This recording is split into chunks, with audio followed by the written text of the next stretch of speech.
I believe that issues of sex, sexuality, gender should be openly discussed in the Orthodox Church today for at least two reasons. First of all, because they are a reality, and secondly, because I think the Orthodox Church at its best has always tackled difficult questions. I think gender and sex issues have long been a part of the Orthodox Church's discussion, maybe not as much in the modern age as we'd like to be, but I think it's really critical that we have these. The discussion influences everybody around us. I mean, our youth are influenced by it. Everybody is influenced. I think without that discussion, actually, we're missing a vital component of what the Church should be doing. The Orthodox Church is not a secret society. It does not possess special information or data which is unavailable to other people. It's a discursive society in which truth is arrived at together. And so it's essential that the world and the wider Church can see this conversation taking place on what are the most controversial and pressing pastoral issues of the contemporary age. Issues of gender and sexuality have to be discussed openly in the Church, simply because they're so much of a pressing issue in our society. And everyone in the Church is also a member of the secular world and is facing these issues every day.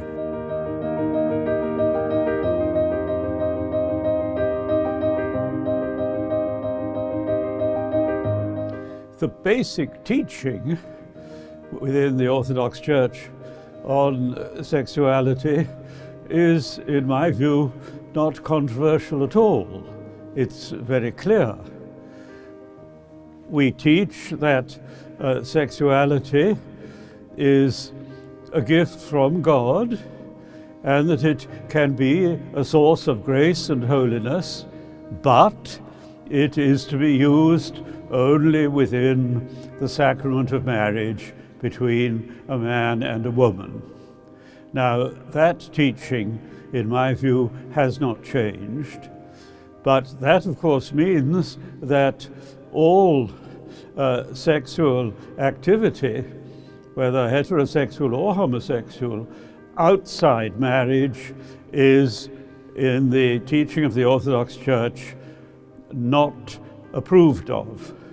And that's where the problems arise, that this is challenged by the society around us, and how far should we conform to the standards of the secular world in which we're living.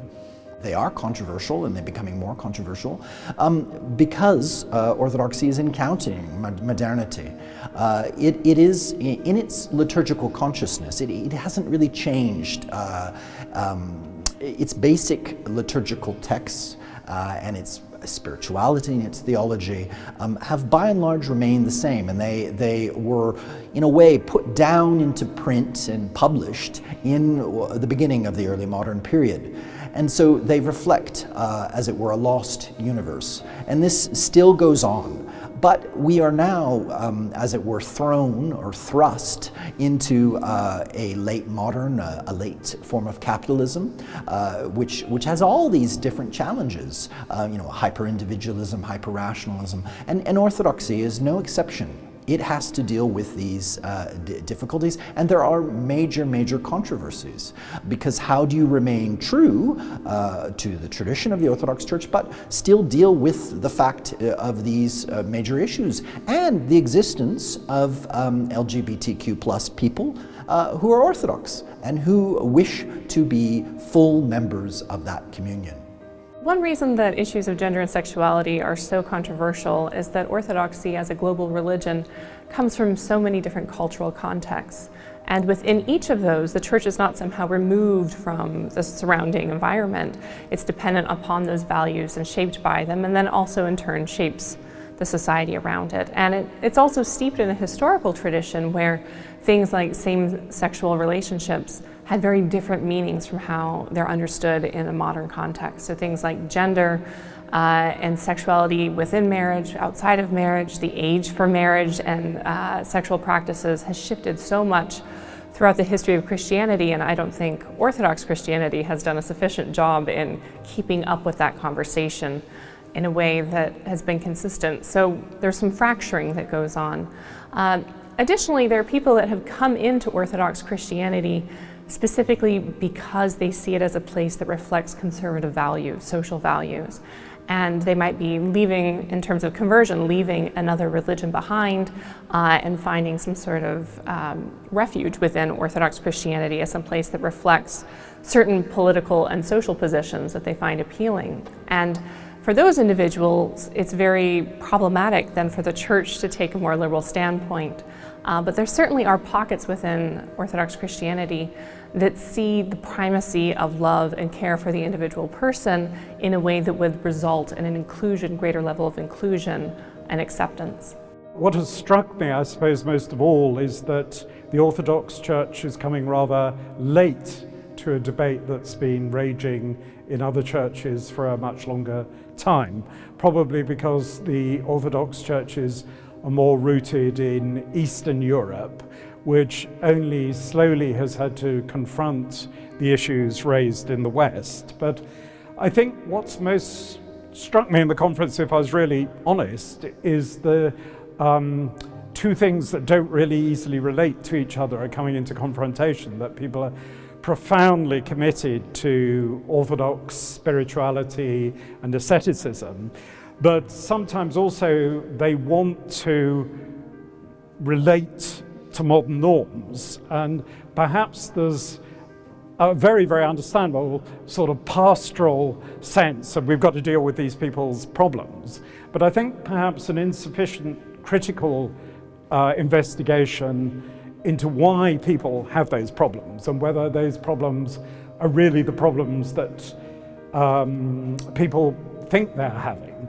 And to my mind, that's probably rooted in the end in something an Orthodox theologian, Andrew Louth, has said, and that in some ways the Orthodox Church has a very, very strong tradition of asceticism, but perhaps a rather weaker tradition of reflection on how secular people are supposed to live, secular ethics, secular politics, secular justice. And so I think for that reason, possibly the Orthodox Church finds it even harder to mediate these debates than the Catholic Church does or the Protestant churches. Issues of gender, sex, and sexuality are so controversial in the Orthodox Church, primarily because there's been such an openness in Western countries. And the churches feel somewhat threatened that any kind of openness to discussing those issues would be a kind of watering down of their tradition, a kind of surrendering to perhaps atheist secularism. But that really is not the case because, again, there should and can be discussions within the Orthodox Church that don't necessarily threaten the dogmatic non-negotiables. The controversies that take place today in the Orthodox Church and are experienced within circles of discussions, I feel is simply the manifestation of a very natural process of assessing, digesting, and waiting for the outcome to come.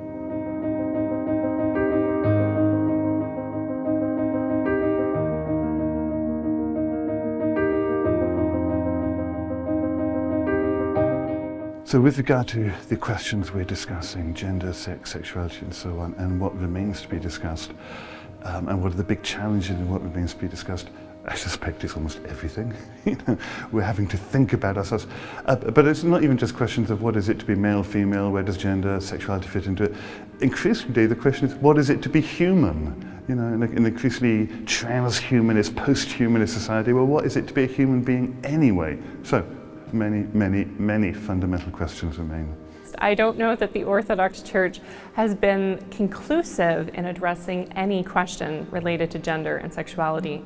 And the ways that it has are, by modern standards, problematic. So, for example, there's a strong element of androcentrism, patriarchy within our tradition, and I think those are becoming challenged in a modern context in a way that's very beneficial for the theological consistency of the Church. So I think there's a lot of questions that are being raised, and there's no question that's too challenging or too dangerous that the Church shouldn't address. Where does Orthodoxy fall in terms of modernity? As I have been writing and talking, I've mentioned that, sexual diversity, this is just an iconic issue. It's the tip of, as it were, a hermeneutic iceberg that Orthodoxy must encounter with modernity. You also have religious diversity. You also have issues such as episcopal, which is to say the bishop's authority in a democratic ethos. You have technology. How is Orthodoxy going to respond to the modern West as, in some ways, a pre-modern tradition? But how is it going to respond to what is Western, while remaining distinctively Eastern? One of the big questions to be answered in regard to gender, sex, and sexuality has to do with the dysphoria. I think is one of the most important ones. What happens when a person has a given body, biology, and yet also has a given aversion or a sense that they are disconnected from that body and biology. And how do we, from an Orthodox Christian view, how do we account for that? How do we come to a sense that we're trying to come to an account between the way that the givenness of our current state and how to address that state when it seems to be pitted and warring against itself.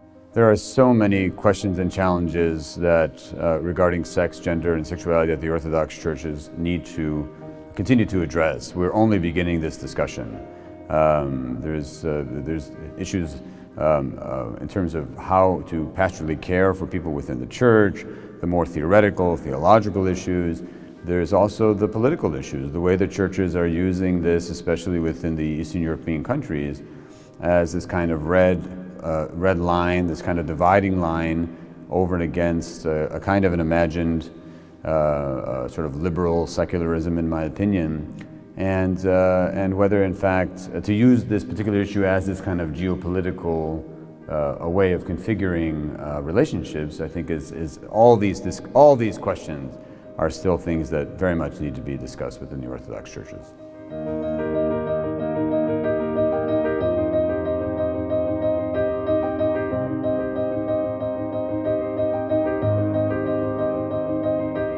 Well, what I found unique about this particular meeting is the variety of people who are engaged. We have everyone from conservative clerics to secular philosophers to activists in the LGBT movement. And I think it's a wonderful conversation to get such different groups together and let them listen to one another.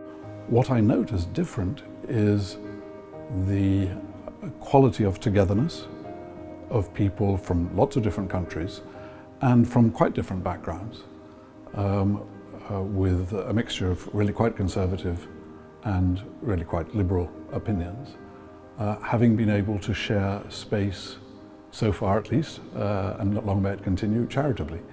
Well, I think what was unique and distinctive about this meeting was, on the one hand, the breadth of the contributions, the openness of the conversation that took place,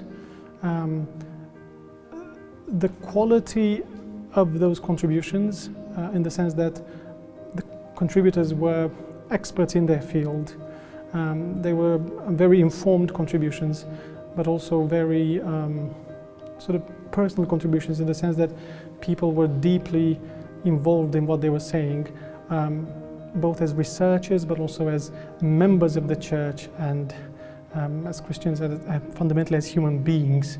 And I think overall there was a consensus that we met to try and ask the difficult questions and to face those difficult questions and the difficult answers that stem from them.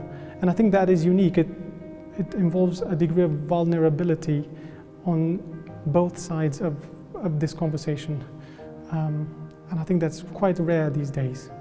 I am very grateful to be here at this conference, and I have had my imagination stretched by many of the things that have been said, though I don't always agree with them. So I think it is valuable that in a responsible way we Orthodox should take part in the dialogue that's going on in all the other Christian churches.